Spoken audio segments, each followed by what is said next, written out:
कसूरवार कौन? एक औरत माहिर नफ्सियात के पास गई और कहा, मैं शादी नहीं करना चाहती क्योंकि मैं पढ़ी लिखी हूँ, खुद कमा सकती हूँ, खुद मुख्तार हूँ, इसलिए मुझे खामद की जरूरत नहीं है। मगर मैं बहुत परेशान हूँ क्योंकि मेरे वालिदैन शादी के लिए दबाव डाल रहे हैं, मैं क्या करूँ?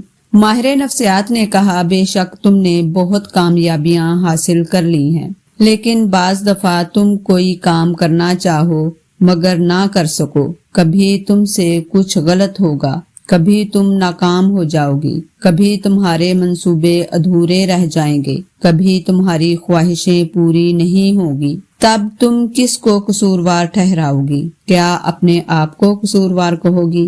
औरत, नहीं, बिल्कुल नहीं, मैं अपने आप को क्यों कसूरवार कहूंगी? माहिर नफ्सियात, बिल्कुल यही वजह है कि तुम्हें एक खामद की जरूरत है जिसे अपनी गलतियों का जिम्मेदार ठहरा सको।